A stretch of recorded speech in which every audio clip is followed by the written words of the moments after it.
video today, I'm going to show you how I use a light box to set up a composition for my painting. So this is the final product, and we're going to go through it step by step in my thought process as I put this together. So this is the light box. I built this in my garage. It was very inexpensive to build. It measures 2 feet deep by 3 feet wide, and it has a light at the top in that stack, that little square box that you see in the top. I went ahead and I painted it with a flat matte black paint because I don't want any reflective surface, and then I basically turned that smaller box into a lamp at the top.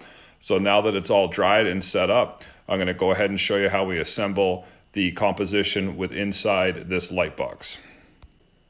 So I start with this white box here. This actually had some weights inside of it so it doesn't fall over or topple. And then what I've done is I borrowed a scarf that my wife had, and I'm just going to go ahead and kind of stretch this out and lay it down kind of randomly. I don't want anything to be too uniform and precise with this, and I want it to kind of look like it naturally fell across the surface. Next, I'm going to add this bowl. I wanted to make sure that that graphic was kind of in the front. I kind of like that flow blue kind of look. I really like this bowl because it's a natural color, and it's not going to be anything that's going to compete with the subject that we're working with. So I'm going to be putting some apples in here. So I used a couple just kitchen towels that I had because I wanted to give a false height to it and make it look like the bowl was more full than it actually will. You won't see the towels once we get this filled up for you. So here I am, I'm just placing the apples in. I actually spent some time polishing these because I wanted them to be highly reflective as possible within my light box. So I'm going to go ahead and assemble these, and I also thought it would be nice to throw in some pussy willows. I'm a big fan of those. I really like their white value with the highlights and the shadows as well. So I'm trying to get that to stay up in here.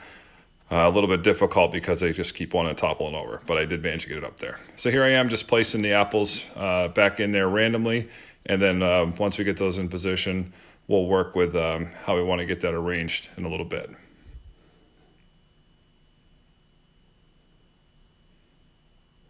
Just continuing to try to play with them, just see what I think looks good. Moving different apples around. There were a couple that were missing stems. I kind of hid those underneath and in the back. Kind of wanted to have the stems on all of them. I thought that was kind of a nice feature as well. I'm trying to get that pyramid shape. I like that a lot, where you can have the one in the top above and beyond all the others. And what I'm also doing off camera is I'm sitting down in my chair and I'm looking at that kind of off at an angle. I would say it's probably about a 30-degree angle off to my palette. So what I'm actually looking at versus what you're looking at is kind of more being off to the left and then looking over towards the right at it. So just again, playing with composition, trying to take an apple out, see if that looks better. Putting the apple back in, I don't like that in the foreground. Thought about maybe putting one down on the bottom to try to give that a little bit of a different look, and I decided kind of against that. I decided I didn't like that. And of course they'll roll out the bowl because they're round. That does happen.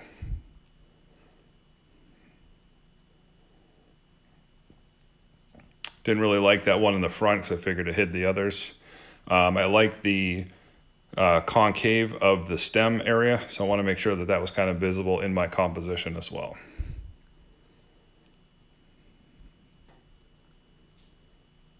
Trying that apple down there in the corner again. Ultimately decide I don't really like it.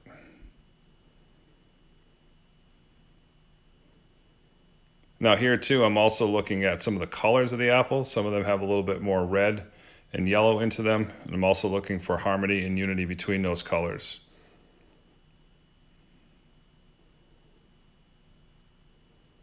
Trying to get them to stack right and make them just look at the right angle. It's pretty much whatever looks good to you. I mean, there's no right or wrong on this. Ultimately, this is part of the art too, is how you like to make your own composition. So however you enjoy arranging them, it's completely up to you. I just look for things that I like that I think look good. So there we have it. This is the final composition.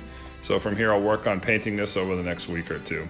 If you have any questions, please do comment on this video. I'd be happy to help answer them for you. I appreciate you spending time with me today. Be sure to subscribe and like this page and tell a friend.